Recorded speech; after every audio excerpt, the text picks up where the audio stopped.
Abramos nuestras Biblias a Primera de Corintios 10, capítulo 10.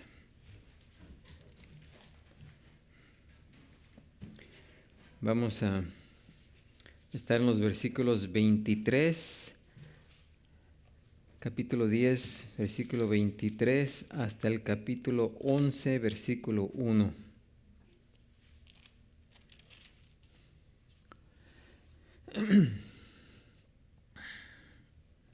Dice así la palabra del Señor: todo me es lícito, pero no todo conviene. Todo me es lícito, pero no todo edifica. Ninguno busque su propio bien, sino el del otro. De todo lo que se vende en la carnicería, comed sin preguntar nada por motivos de conciencia, porque del Señor es la tierra y su plenitud. Si algún incrédulo os invita y queréis ir, de todo lo que se os ponga delante, comed, sin preguntar nada por motivos de conciencia. Mas si alguien os dijere, esto fue sacrificado a los ídolos, no lo comáis, por causa de aquel que lo declaró y por motivos de conciencia. Porque del Señor es la tierra y su plenitud.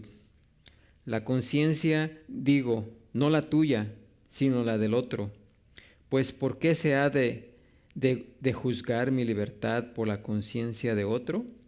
Y si yo con agradecimiento participo, ¿por qué he de ser censurado por aquello de que doy gracias? Si pues coméis o bebéis o hacéis otra cosa, hacedlo todo para la gloria de Dios. No seáis tropiezo ni a judíos, ni a gentiles, ni a la iglesia de Dios, como también yo en todas las cosas agrado a todos, no procurando mi propio beneficio, sino el de muchos para que sean salvos. Sed imitadores de mí, así como yo de Cristo. Oremos. Padre Santo, Señor Todopoderoso, gracias te damos por tu palabra, la cual hemos leído, Señor, en estos momentos. Y también te rogamos que en estos momentos quites toda distracción de nuestras mentes, de nuestros corazones, Señor, para que estemos centrados y concentrados, Señor, en tu palabra.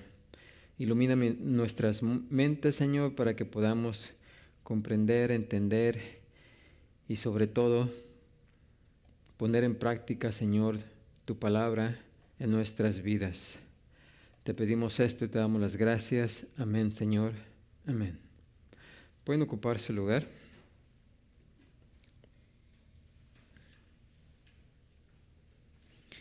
Y continuamos con este capítulo 10 de Primera de Corintios, donde pues la vez pasada hablamos de la idolatría, y aquí vamos a ver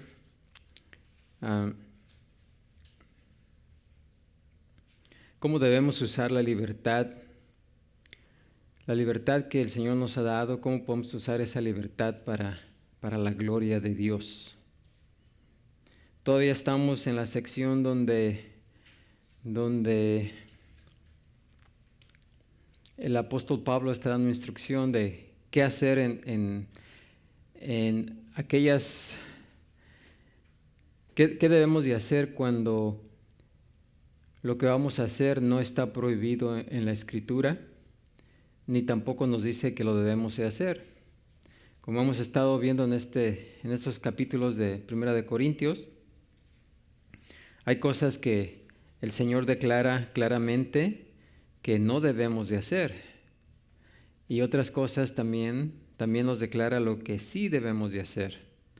Pero hay cosas que caen en medio, ¿sí? En el área gris. Lo negro, lo blanco, lo que cae en medio es gris, que no está mal hacerlo, no es pecado, pero aunque esas actividades no sean pecaminosas, debe de haber, lo que debe regir ahí, lo que hemos estado viendo, es el amor. El amor es lo que debe limitar si hacemos o no hacemos algunas de esas cosas que no son pecaminosas, ¿sí? Así que continuando con ese mismo tema, aquí vamos a ver lo que Pablo nos dice todavía acerca de lo que estaban haciendo los corintios, porque los corintios, como hemos estado viendo, ellos salieron de la idolatría, lo cual era muy común en su cultura, pero con el tiempo pues empezaron a asistir, a acompañar a sus familiares o sus amigos en ciertas fiestas y ceremonias que se llevaban a cabo, y aunque decían pues nosotros podemos ir y comer de lo que ha sido sacrificado a los ídolos, porque detrás de los ídolos pues no hay nadie, ¿sí? Así que la comida pues nada tiene que ver, tenemos la libertad de poderla comer, y sí es cierto, podemos comer porque los ídolos pues son ídolos muertos, no hay nadie detrás de ellos, ¿verdad? Pero al hacer esto empezaron a participar de las ceremonias, de los ritos que estaban haciendo o que hacían anteriormente por causa de la influencia y lo que estaba sucediendo a su alrededor, que muchos de ellos estaban regresando de donde habían salido. Así que por eso es que el apóstol Pablo les dice que no abusen de su libertad, ¿sí? Y el mensaje central de Pablo en este pasaje, el cual también es el mensaje central de la Biblia para todos los creyentes en todos los tiempos, el cual se resume aquí en el versículo 31. Si pues coméis o bebéis o hacéis otra cosa, hacedlo todo para la gloria de Dios, ¿sí? Así que todo lo que hagamos, siempre que lo vayamos a hacer, pensemos si lo que vamos a hacer va a traer gloria a Dios. Y si no va a traer gloria a Dios, aunque no sea pecaminoso, no lo hagamos. Amén. Porque Dios creó al hombre para glorificarse a sí mismo. Y esa es la razón de la existencia del hombre en esta vida, ¿sí? El hombre fue creado para darle honra y gloria a Dios. Amén. El hombre caído, el hombre en pecado no puede glorificar a Dios porque no le conoce, porque tiene una naturaleza caída, la cual no ha sido redimida por nuestro Señor Jesucristo. Pero aún en las personas que no conocen a Dios, Dios es glorificado en su ira en contra de los no redimidos, ¿sí? Como vimos en Romanos, hablando del faraón.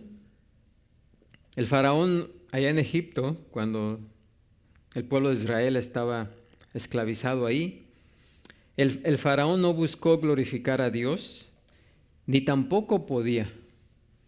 Pero Dios dijo, allá en Éxodo 14:17, yo me glorificaré en Faraón y en todo su ejército, en sus carros y en su caballería. Así que Dios se glorificó en el juicio que trajo sobre el Faraón y su ejército cuando fue ahogado en el mar. Y fue ciertamente glorificado por esos medios. Así que el mensaje de Dios al faraón fue, allá en Éxodo 9:16, y a la verdad dice, yo te he puesto para mostrar en ti mi poder y para que mi nombre sea anunciado en toda la tierra. Y así fue. Aunque el faraón no podía glorificar a Dios con su vida, sí lo glorificó en su destrucción. ¿Sí? Pero en contraste al hombre no redimido, el hombre redimido, el hombre la persona que ha sido salvada, sí es capaz de glorificar al Señor y lo va a hacer si es fiel en todo lo que Él haga.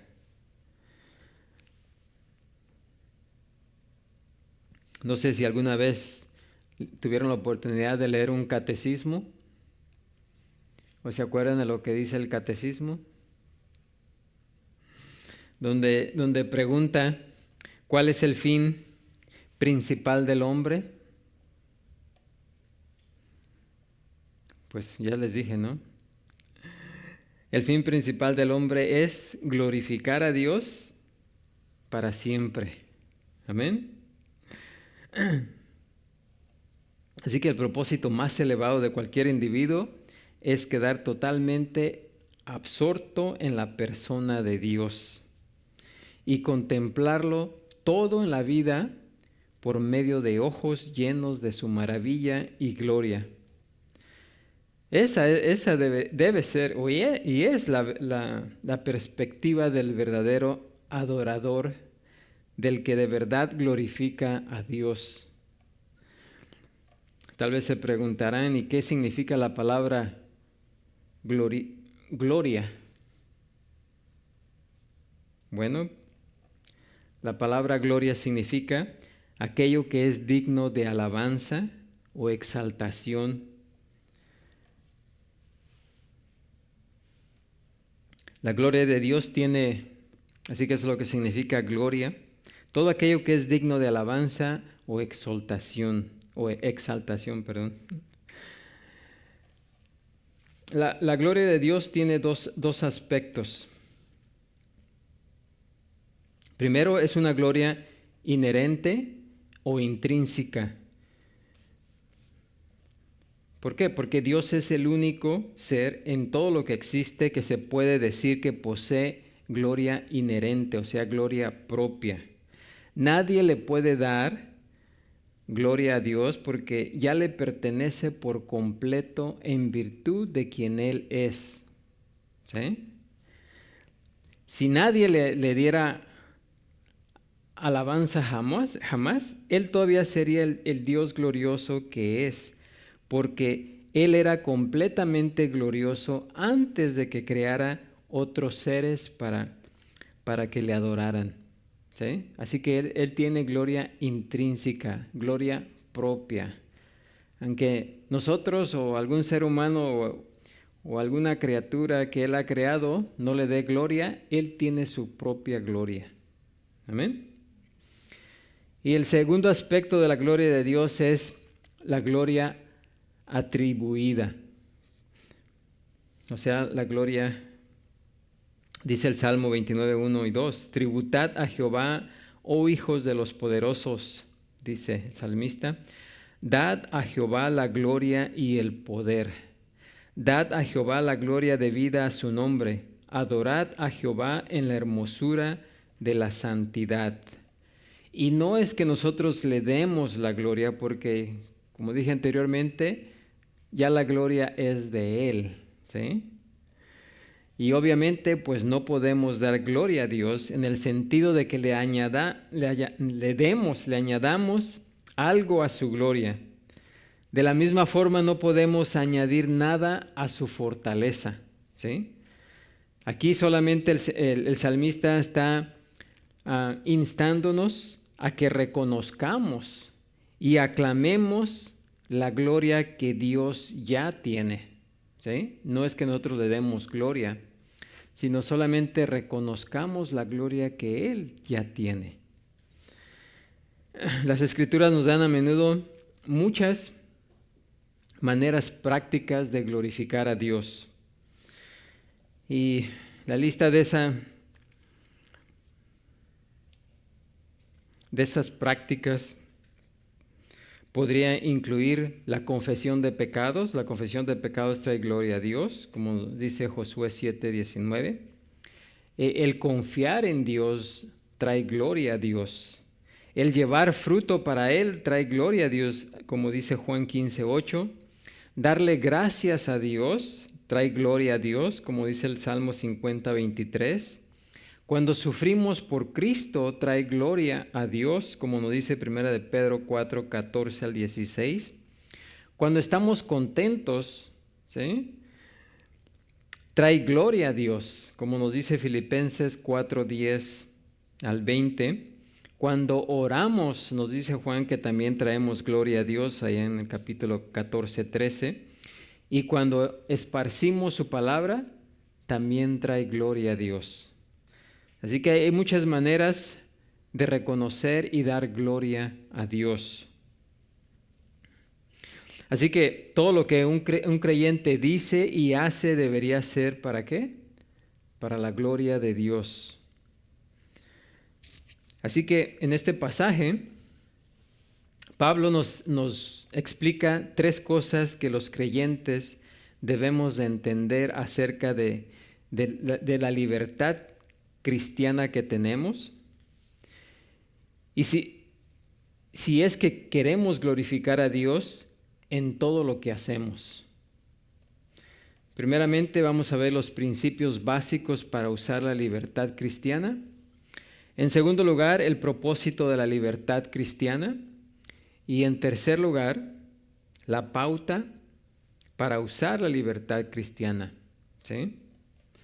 Así que primeramente los principios para usar la libertad cristiana. Y en los versículos 23 al 30 encontramos 4 principios que nos guían en el uso de nuestra libertad cristiana para la gloria de Dios. Versículo 23 dice: todo me es lícito, pero no todo conviene. Todo me es lícito, pero no todo edifica. Y aquí debemos de dar edificación en vez de gratificación. Pablo nos resume aquí lo que ha estado diciendo acerca de la libertad cristiana. Y debido a que el apóstol se refiere a esto varias veces, él probablemente había usado la frase. Recuerden que Pablo fue el fundador de la iglesia en Corintio, y los corintios quizás habían escuchado a Pablo decir esta frase muchas veces: todo me es lícito. ¿Sí? Así que cuando predicó en Corintio, y algunos de los creyentes la habían tomado al parecer como un lema para justificar cualquier cosa que quisieran hacer. ¿Sí? Tal vez decían, así como dice Pablo, todo me es lícito. Todo me es lícito. Sin embargo, el apóstol explicó ya en esta carta que el uso que hace de esa frase en relación con la libertad cristiana se refiere a todas las cosas que no se identifican específicamente en las Escrituras como pecado.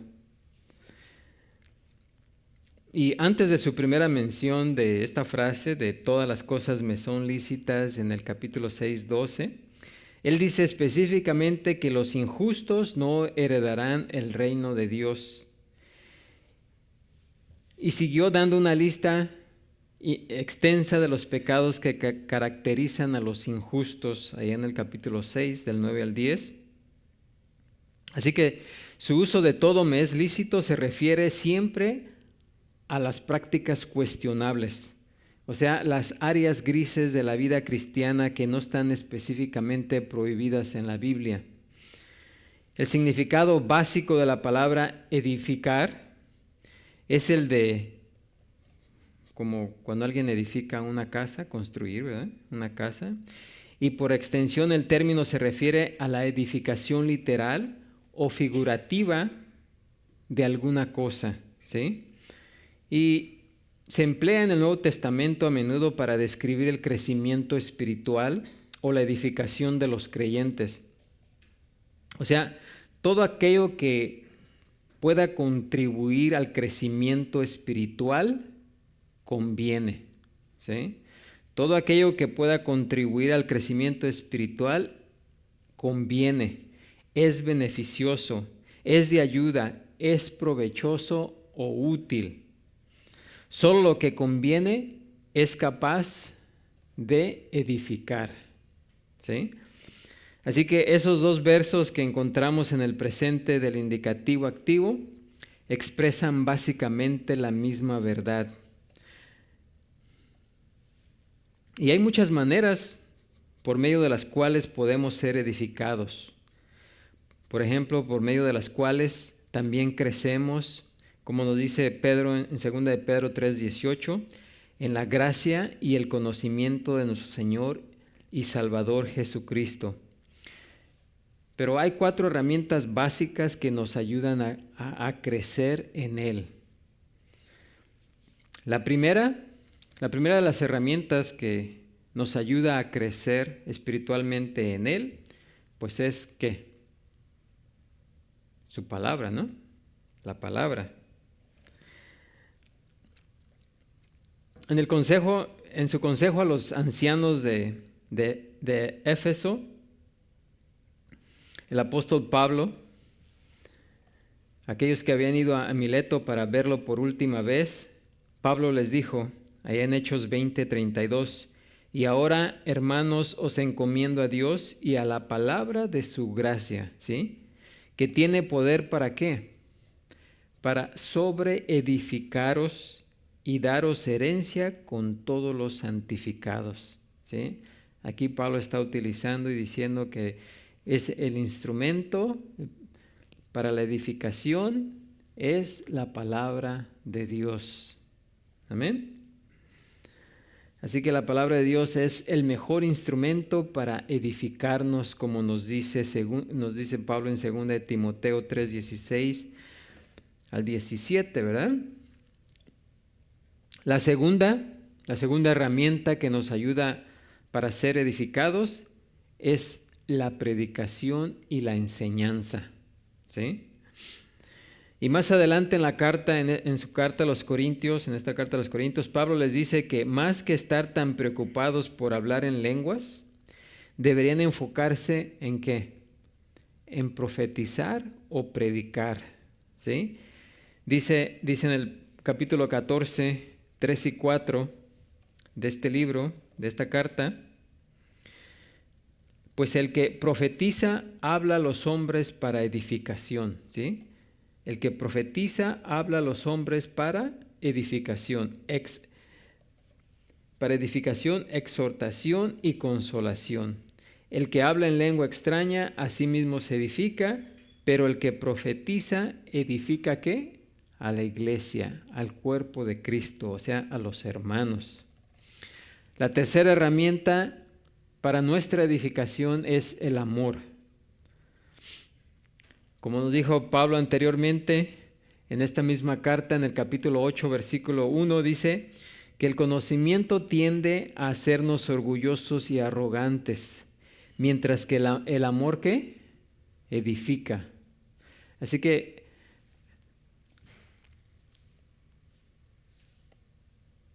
el amor es la tercera herramienta que Dios nos ha dado para ser, ¿qué?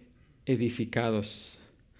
La cuarta herramienta para ser edificados es el servicio obediente. El propósito del ministerio cristiano, o sea, de la enseñanza, la predicación, la enseñanza, ¿para qué es? ¿Qué nos dice Efesios 4:12? Es para perfeccionar a los santos para la obra del ministerio, para la edificación del cuerpo de Cristo.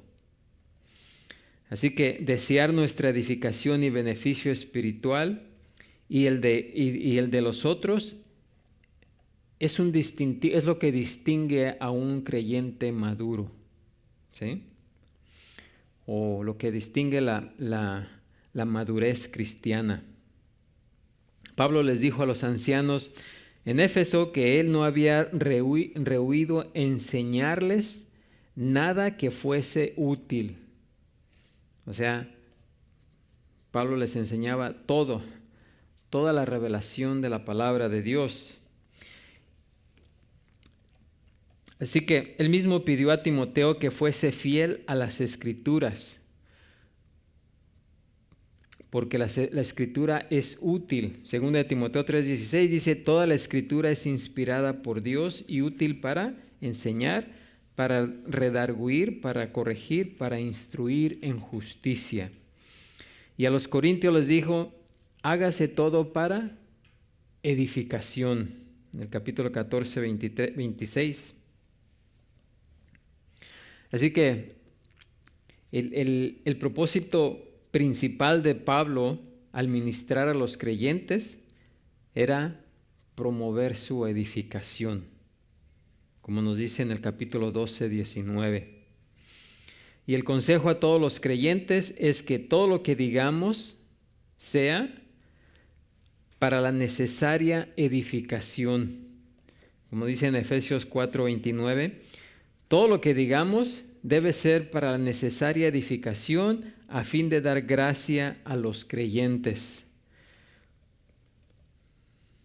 Así que cuando estemos enfrente de tomar una decisión sobre alguna práctica, debemos preguntarnos primeramente si tenemos el derecho de hacerlo, ¿sí? Si no está prohibido en las Escrituras, la respuesta sería que lo podemos hacer. Pero, si no está prohibido, ¿verdad?, en las Escrituras. Pero nuestra siguiente pregunta debería ser, ¿es útil? ¿Es provechoso? ¿Me va a edificar?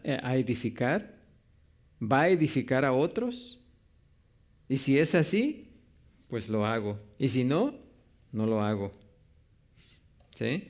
Si la respuesta es no a alguna de las preguntas, pues no lo hacemos. Amén.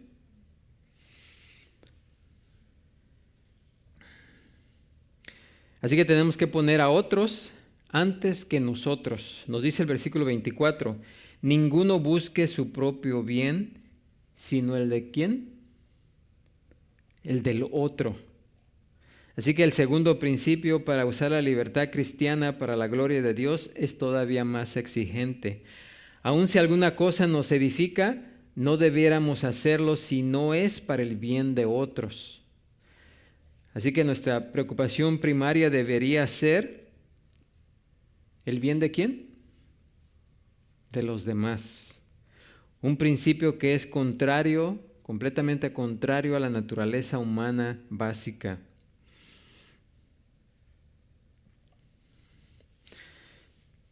Si yo les preguntara, ¿cuándo fue la última vez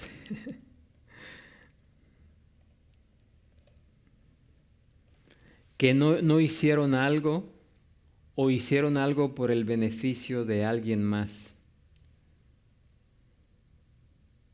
¿Se acuerdan?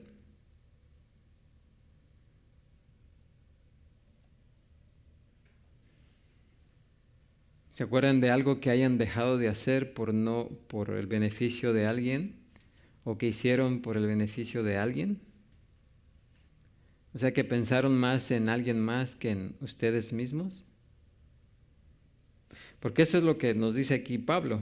Y también allá en Filipenses 2, 3 al 4 dice, nada hagáis por contienda o por vanagloria, antes bien con humildad, estimando cada uno a los demás como superiores a él mismo, no mirando cada uno por lo suyo propio, sino cada cual también por lo de otros.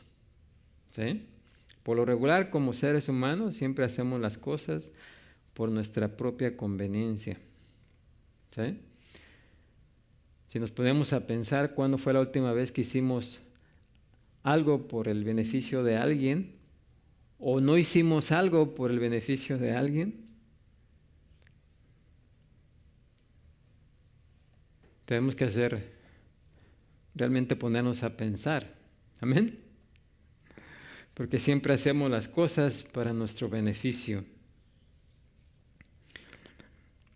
El tercer principio para usar la libertad cristiana para la gloria de Dios es el de preferir la libertad antes que el legalismo. Dicen los versículos 25 al 27, de todo lo que se vende en la carnicería, comed sin preguntar nada por motivos de conciencia, porque del Señor es la tierra y su plenitud.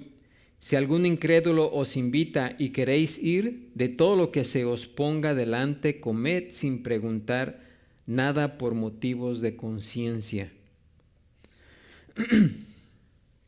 Hasta cierto punto, este principio sirve de contrapeso al anterior, ¿sí?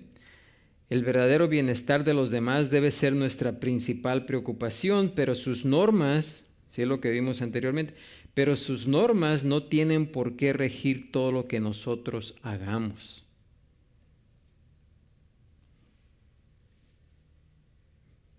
O sea, debemos procurar en todo lo posible no ofender la conciencia débil de nuestros hermanos creyentes, ¿sí? Pero no tenemos por qué ir al extremo legalista de convertir todo lo que hacemos en un gran asunto, ¿sí? Y Pablo usa de nuevo la ilustración de la carne ofrecida a los ídolos. Y dice, cuando usted vaya a comprar a la carnicería, no pregunte si la carne ha sido ofrecida a un ídolo. Sencillamente compre lo que necesite, dice, sin preguntar nada por motivos de conciencia. Si no le molesta en su propia conciencia, cómprelo y cómalo. ¿Por qué? Bueno, Pablo cita el Salmo 24:1 y dice, porque del Señor es la tierra y su plenitud, ¿sí? Todo lo que Dios creó fue para nosotros, ¿sí? Y dando gracias a Él podemos disfrutar de todo lo que Él creó, ¿sí? Así que como creyentes no tenemos ninguna razón para participar en una ceremonia idólatra, porque hacerlo, como vimos la vez pasada, es participar con los demonios. Pero una vez, hablando de la carne ofrecida a los ídolos, pero una vez que la carne es enviada a la carnicería, es solo carne como cualquier otra carne, ¿sí? Es alimento que el Señor provee de la tierra y puede comerse con limpia conciencia y con acción de gracias, porque para ello lo creó Dios. 1 Timoteo 4:4-5 dice, porque todo lo que Dios creó es bueno y nada es de desecharse si se toma con acción de gracias, porque por la palabra de Dios y por la oración es santificado. Si un incrédulo nos invita a comer con él, debemos de actuar de la misma manera sin preguntar nada por motivos de conciencia, ¿sí? Si usted quiere aceptar la invitación, hágalo sin hacer preguntas. Si la posibilidad de comer carne sacrificada a un ídolo no le molesta para nada, está diciendo Pablo, vaya y disfrute de la comida, ¿sí? Dice, de todo lo que se os ponga delante, comed. ¿Por qué? Porque la libertad que tenemos en Cristo es un privilegio que solo hay que renunciar a Él cuando puede de verdad ofender a otra persona, ¿sí? Pablo nos dice en Gálatas 5:1, estad pues firmes ¿en qué? En la libertad con que Cristo nos hizo libres, y no estéis otra vez sujetos al yugo ¿qué? De esclavitud. Así que no debemos de renunciar a nuestra propia libertad, a menos que sea claramente por la edificación de alguien, ¿sí? Si nos abstenemos de hacer algunas cosas cuestionables, no lo hacemos por razón de un cierto sentido de compulsión legalista, sino por la restricción voluntaria de nuestra libertad, a fin de ayudar a edificar a la otra persona, ¿sí? O al hermano más que nada. Porque cuando restringimos nuestra libertad por amor del hermano o por el amor a un hermano más débil en la fe, también debemos de tratar de ayudarlo a crecer en el conocimiento de su propia libertad cristiana, ¿sí? ¿Cómo funcionaría eso? Bueno, ustedes saben que la mayoría de nosotros venimos del catolicismo y ellos practican de que los viernes no se come carne, ¿verdad? Pero una persona que ya se convirtió al cristianismo, pues ya no necesita seguir guardando esas normas, ¿no?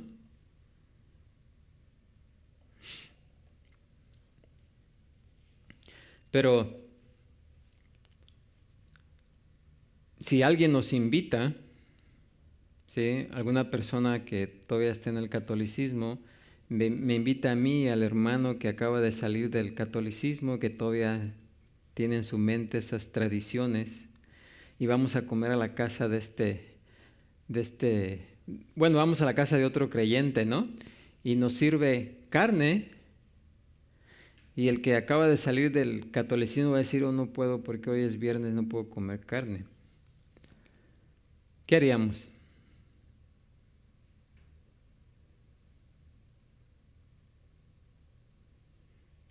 Bueno, como creyente, para no ofender a mi hermano, no comería, ¿sí? Pero después tengo la obligación de enseñarle, ¿sí?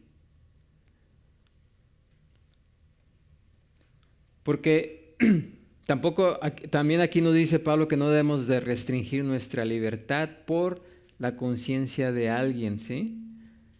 Así que también debemos de ayudar a nuestro hermano a crecer y decirle, ya no te preocupes por esas cosas. Todo lo que Dios creó, lo creó para que lo disfrutemos, ¿verdad? Así que no debemos de participar de esas tradiciones, no más.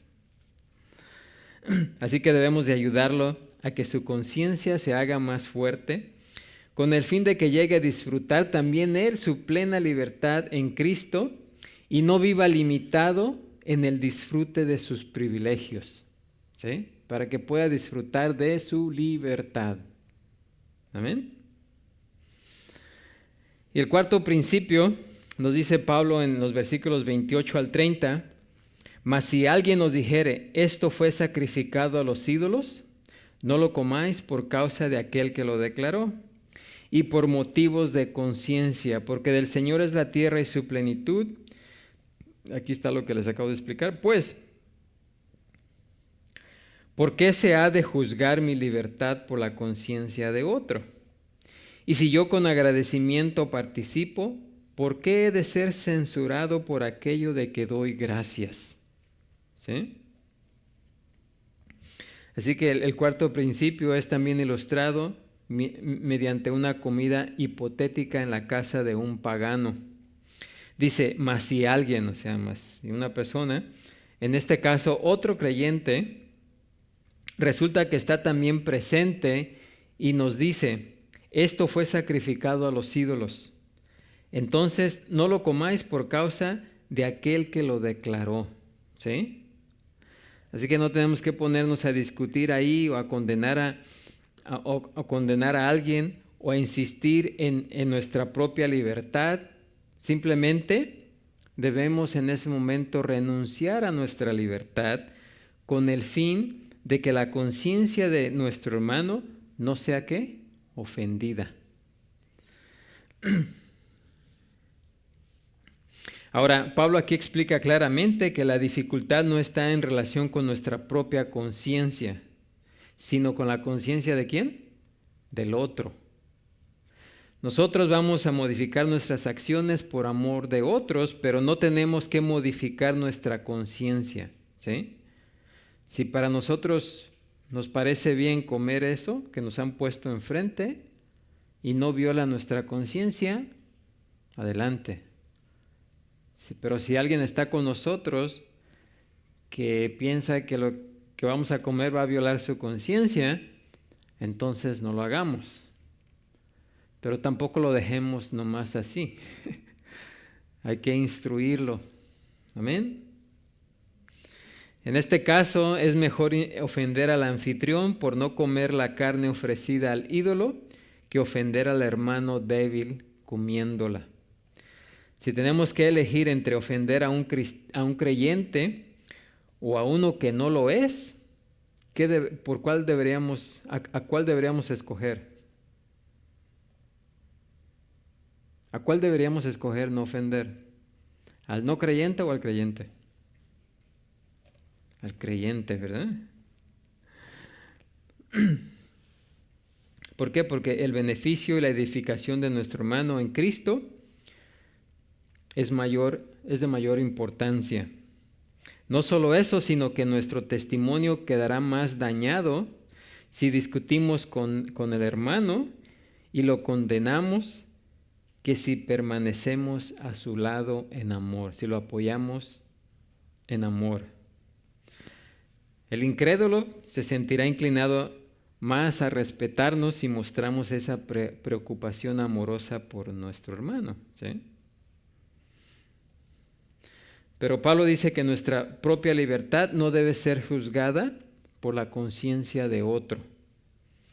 Es decir, no debemos permitir que nuestra libertad sea difamada por expresarla en formas que ofendan al hermano más débil. Debemos dar gracias a Dios por el alimento y por la libertad y entonces expresar nuestra libertad eligiendo no comer el alimento que ofende a nuestro hermano. Así que, ¿cómo podemos dar gracias al Señor por algo que va a servir de tropiezo para mi hermano en Cristo? ¿Sí? ¿Cómo vamos a dar gracias a Dios por algo que va a servir de tropiezo a un hermano?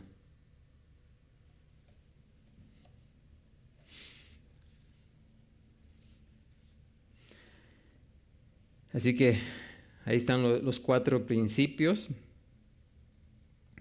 Ahora, versículos 31 y 32, el apóstol Pablo nos muestra el propósito de la libertad que tenemos.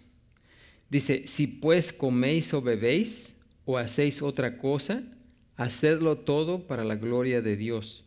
No seáis tropiezo ni a judíos, ni a gentiles, ni a la iglesia de Dios. Así que el propósito de usar nuestra libertad cuidadosa y desinteresadamente es el de glorificar a Dios.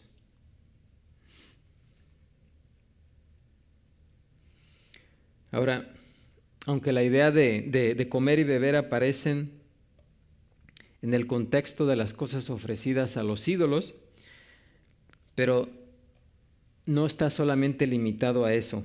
Pablo nos está diciendo que aún en las cosas más mundanas o más rutinarias y menos espirituales de la vida, sí, porque el comer y beber, todos lo hacemos, ¿sí?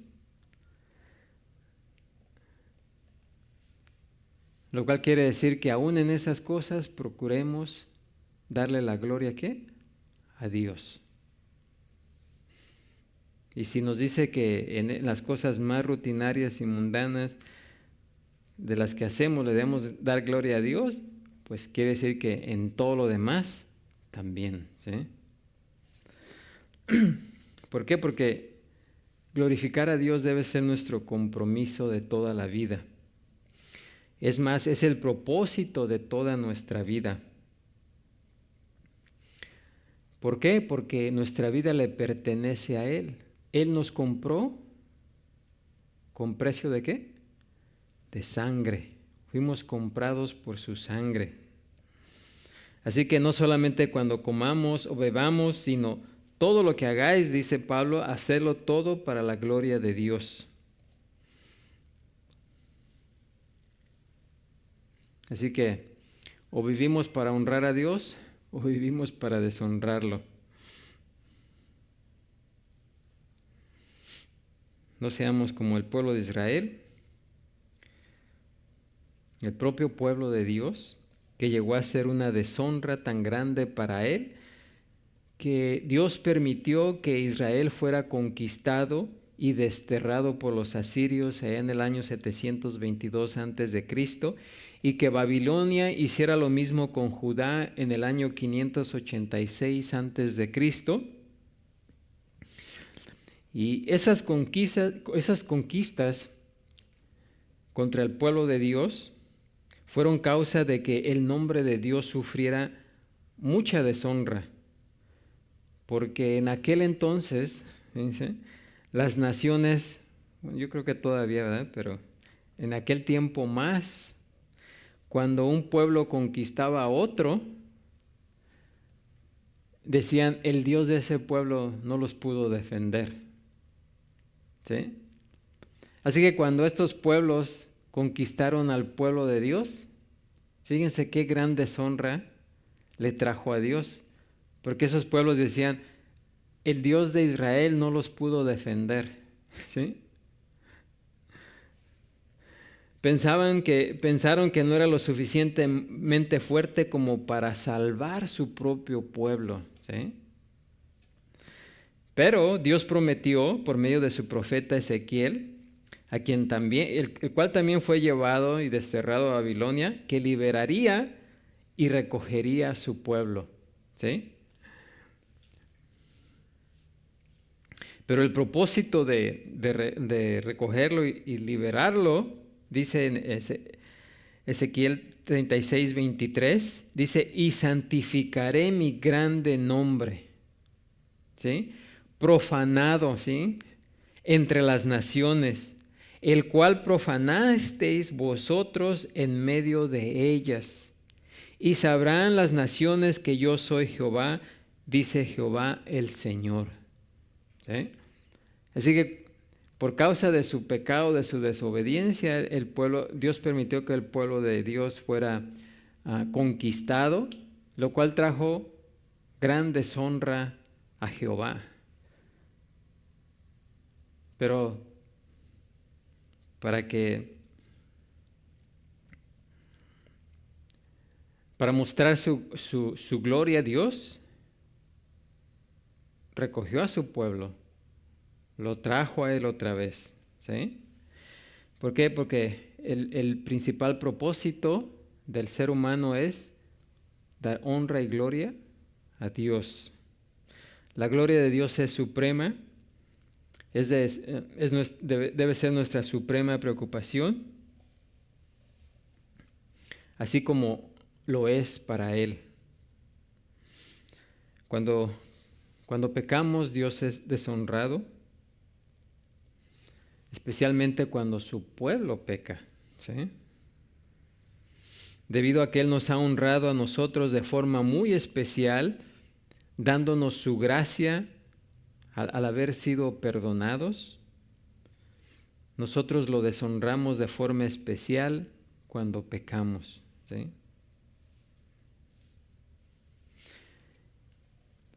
Y entonces Él se ve en justicia forzado ¿a qué?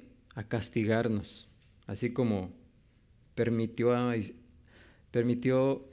que estas naciones, estos pueblos conquistaran a su pueblo.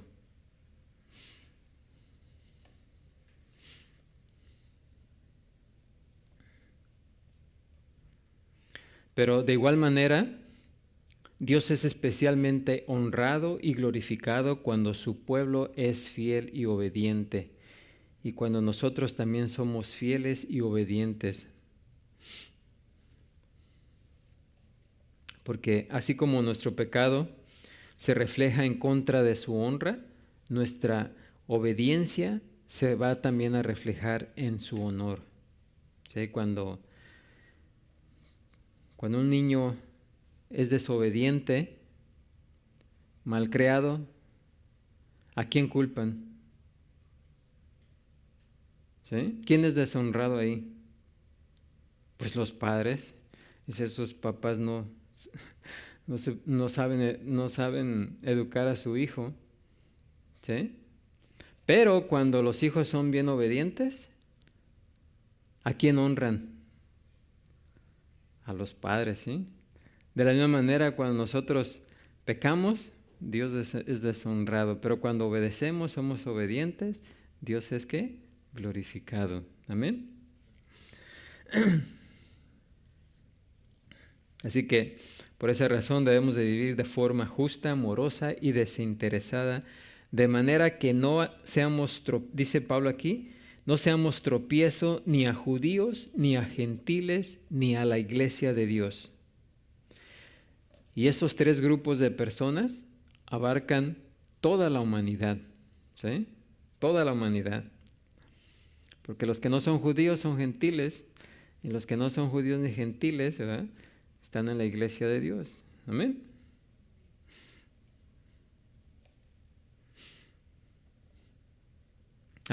Así que ninguna acción nuestra debiera ser un obstáculo para que un incrédulo, ya sea judío o gentil, venga a Cristo.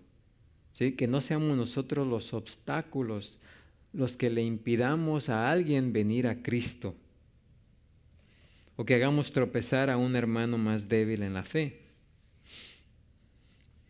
Ahora, que las personas se ofendan por el Evangelio, esa es otra cosa, ¿sí? Ese ya no es problema de nosotros. Si las personas se ofenden con el Evangelio, ahí ya no es nuestra culpa, ¿sí? Pero cuando las personas se ofenden innecesariamente por nuestra manera de vivir, ahí sí es nuestro problema, ¿sí? Y eso es lo que trae deshonra al Señor.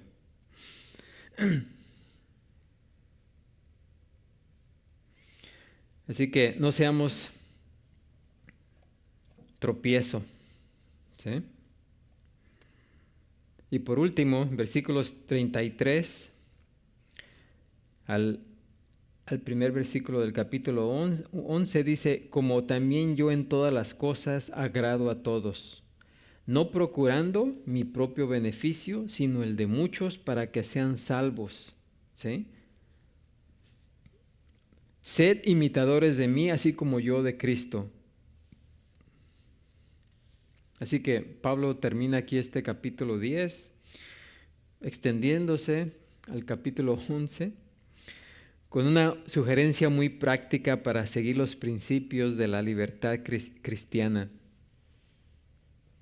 Porque Pablo vivió de tal manera, dice aquí, que en todas las cosas él siempre buscaba agradar a todos, no procurando su propio beneficio, sino el de muchos.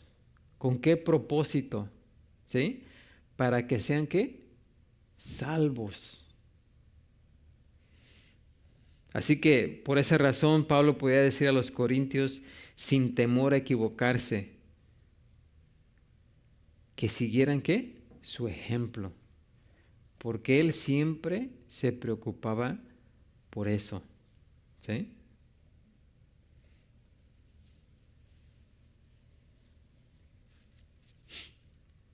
Pablo había pasado ahí durante como 10 año y medio, así que los creyentes lo conocían bien.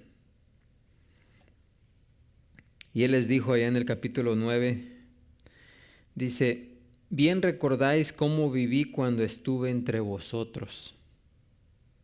Vivid vosotros de esa misma forma.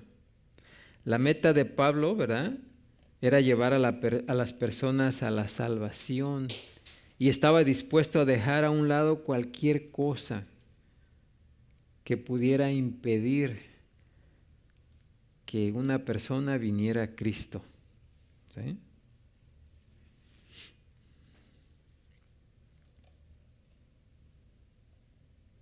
Ahora, la razón por la cual Pablo se sentía tan lleno de confianza y exitoso en su vida cristiana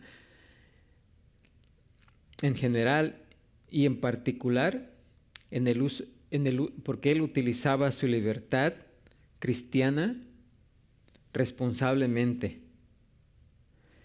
Y era también porque se esforzaba en imitar ¿a quién? A Cristo, ¿sí? Pablo se esforzaba por imitar a Cristo, por eso les dijo a los corintios: imítenme a mí. Fue el ejemplo supremo que él puso para que sus hermanos lo imitaran a él, porque él imitaba a Cristo. Y Cristo también nos dejó ejemplo, ¿sí? Filipenses 2, 7 y 8 dice que se despojó a sí mismo, tomando la forma de siervo. Aquí es Jesucristo, ¿eh? Y se humilló a sí mismo, haciéndose obediente hasta la muerte y muerte de cruz, ¿sí? Así que aún Cristo nos dejó ese ejemplo. Así que Pablo rogaba a los corintios que lo imitaran a él como él imitaba a Dios. como Él imitaba a Cristo, el cual también imitaba a Dios, que se humilló a sí mismo, ¿sí?, hasta haciéndose obediente hasta la muerte y muerte de cruz. Por eso dice Pablo también allá en 1 Corintios 4:16, por tanto os ruego que me imitéis. Así que ahí tenemos, ¿verdad? Usemos nuestra libertad. Tenemos libertad, fuimos libertados, ¿sí? Tenemos libertad en Cristo, pero usemos esa libertad solamente para traer ¿qué? Gloria a Dios. No hagamos las cosas por nuestro propio beneficio, siempre busquemos hacerlas para edificar a los demás. Amén. Bueno, pues ahí nos vamos a detener. Vamos a ponernos de pie y así ser despedidos en esta noche, orando. Padre Santo, Señor Todopoderoso, gracias te damos, Señor, una vez más, porque tú eres bueno, tu misericordia es grande, Señor. Y aunque nosotros varias veces fallamos, Señor, sabemos que todos nuestros pecados fueron limpiados, Señor, no por algo que nosotros hicimos, sino por lo que tú hiciste, Señor, en la cruz. Y gracias, Señor, por ello, porque si fuera por algo que hubiésemos